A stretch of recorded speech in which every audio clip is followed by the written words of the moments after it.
Bom dia, boa tarde, boa noite, professores. O nosso grupo vai apresentar sobre os direitos LGBTQIA+, no Brasil. O nosso grupo é composto por mim, Raisla, Caio, Kevin e Heitor. Pode passar.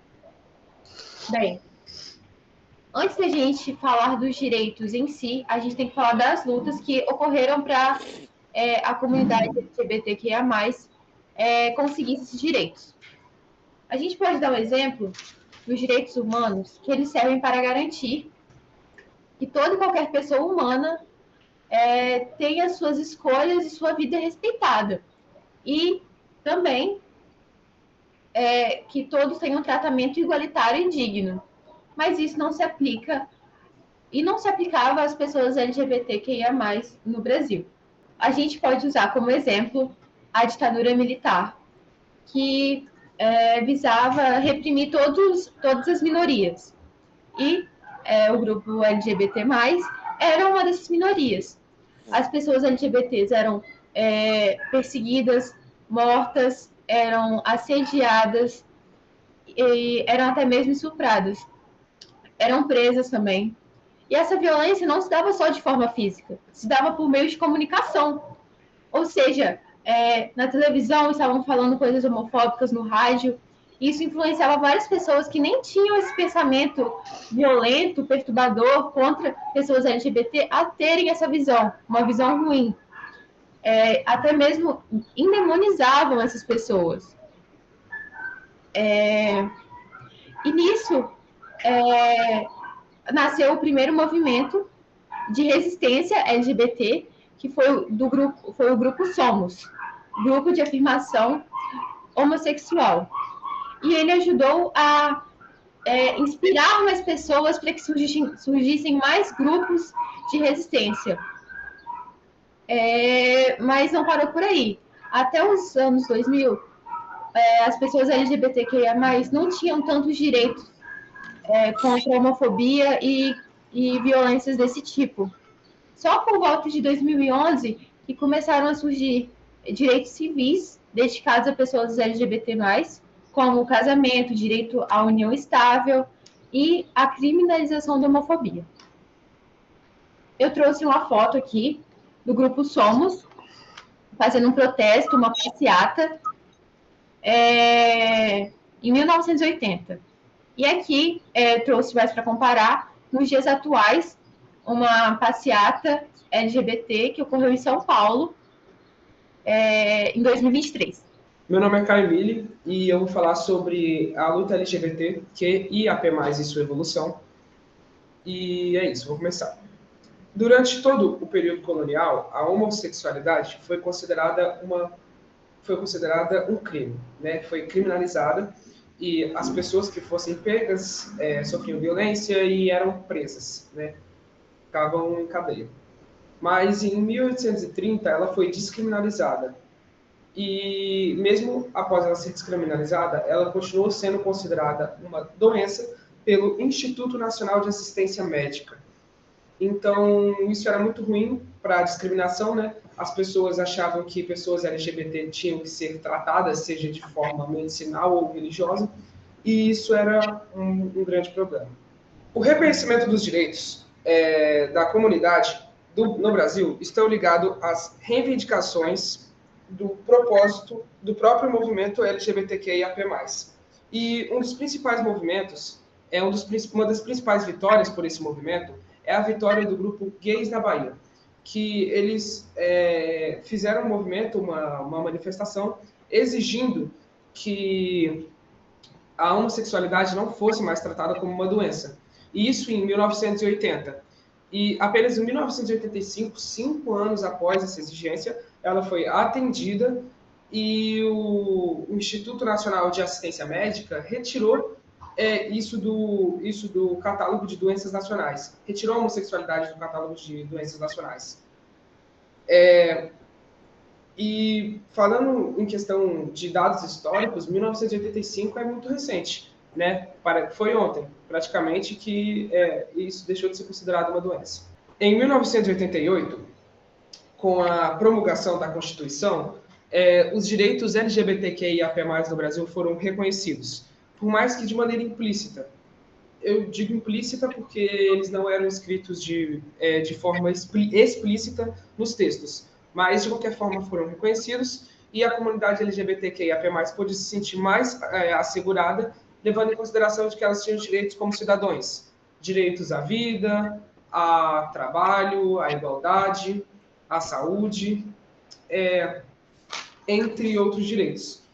E dessa forma eles se sentiam mais assegurados aqui no Brasil com todos esses direitos previstos na Constituição. Além disso, outras medidas em nível nacional foram tomadas para assegurar esses direitos, como, por exemplo, o Conselho Nacional de Justiça, que em 2013 criou a Resolução de número 175, que proibia que autoridades recusassem o casamento de pessoas do mesmo sexo no Brasil. E esses e outros direitos esses outros direitos que foram assegurados à comunidade LGBT mostraram uma evolução no nosso país, né, em relação à segurança e a esses direitos aqui no Brasil. E cerca de 70% dos estados da região brasileira tem esses direitos assegurados, onde as pessoas moram. Mas, mesmo assim, a gente ainda enfrenta muita violência e o Brasil é o número 1 em matar pessoas transgênero no mundo. Então, por mais que a gente tenha passado por um grande período de evolução e leis que foram asseguradas a essa comunidade, a realidade em relação à comunidade LGBT ainda é muito difícil. Olá, professores, tudo bom? Então, eu vou falar um pouco sobre o recorte da contemporaneidade do assunto. Uma coisa que eu queria retratar aqui é sobre como é a vida de uma pessoa LGBT no Brasil. A gente falou muito sobre, né, as conquistas dos direitos LGBT, mas o que realmente isso impactou na vida das pessoas que são LGBTs e que residem no Brasil. Ainda, o país é o que mais mata pessoas trans no mundo, além de estar no topo dos rankings que assassinam pessoas trans, não trans, mas que são LGBTs. Além da violência e da morte que a violência causa, também temos a irregularidade, por exemplo, no trabalho. A gente tem uma estatística que mostra que 90% do trabalho de pessoas trans que exercem aqui, né, no Brasil provém da prostituição. Então, a única fonte de renda que uma pessoa trans tem, 90%, é através da prostituição. E os outros 6%, 6,4%, vem do trabalho informal e do trabalho formal. Então, a gente pode concluir que apenas 4% das pessoas trans que residem no Brasil têm um trabalho de carteira assinada. Outra coisa que a gente pode falar também é sobre a intolerância nos ambientes de trabalho, né? A gente, como no Brasil a gente não tem uma lei que assegure especificamente, que puna explicitamente crimes como a homofobia, cenas de intolerância em ambiente de trabalho, em escola, são muito comuns. E isso, apesar de não ser violência física, também é uma forma de violência e também inflige o modo de vida dessas pessoas. Outro recorte que eu queria trazer é sobre o protagonismo e a representatividade de pessoas trans, de pessoas gays, nas mídias, né? Tanto no cinema, nas séries e até mesmo na televisão, nas novelas. E para falar um pouco mais disso, eu trouxe uma série chamada Manhãs de Setembro, que é dirigida pela Dainara Toffoli e é estrelada pela Lineker Barros, que é uma artista, né? E ela interpreta na série a personagem Cassandra, que é uma mulher trans que teve um filho advente de outro relacionamento.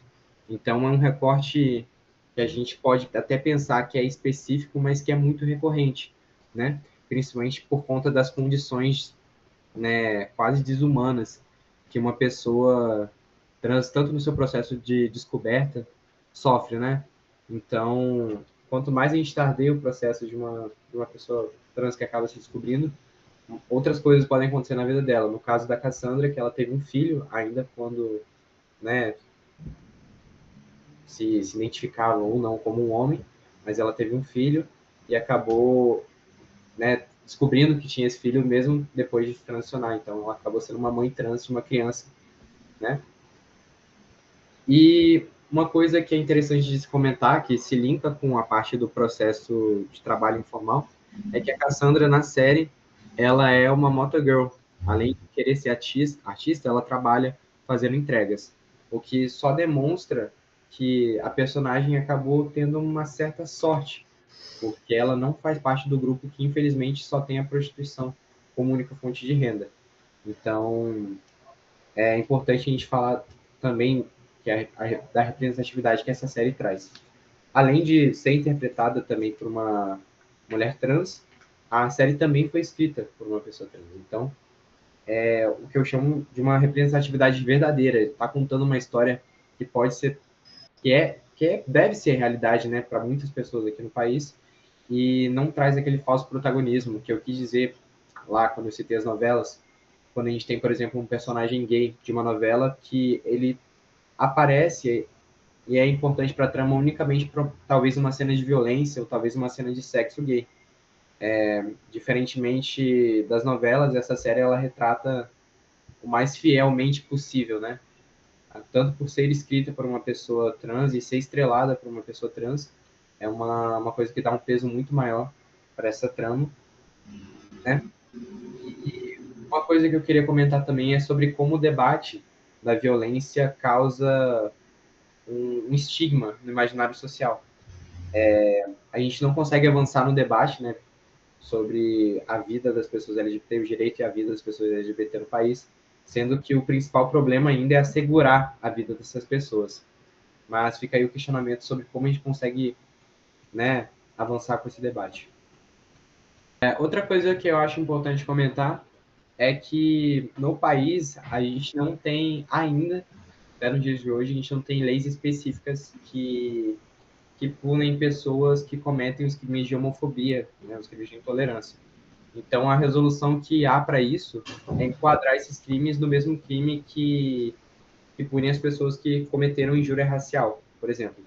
Isso, né, como o Caio falou, reflete ainda assim que as lutas tenham assegurado muitos direitos, ainda tem um caminho muito grande pela frente, né? Tanto para desenvolver legislações mais específicas que assegurem melhor a qualidade de vida das pessoas. E aí, professores, tudo bom? Eu sou Heitor. Agora eu vou concluir nosso trabalho, né? Bom, analisamos a evolução dos direitos LGBTQIA+, destacamos as conquistas legislativas e sociais, bem como desafios que a comunidade ainda enfrenta em diversas partes do mundo. Os argumentos e evidências apresentados demonstram que, apesar de avanços significativos, a luta por igualdade a respeito dos direitos continua a ser uma questão urgente e necessária. E garantir os direitos dessa comunidade não é apenas uma questão de justiça social, mas também de promover uma sociedade mais inclusa, onde todos possam viver com dignidade e sem medo de discriminação. Há, contudo, a necessidade de mais pesquisas que investiguem as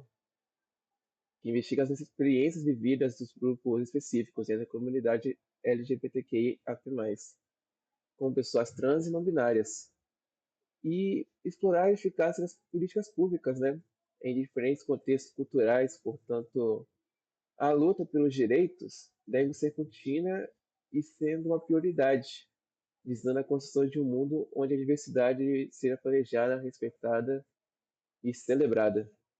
Bom, esse foi o nosso trabalho. Qualquer dúvida, estamos à disposição e espero que vocês tenham gostado.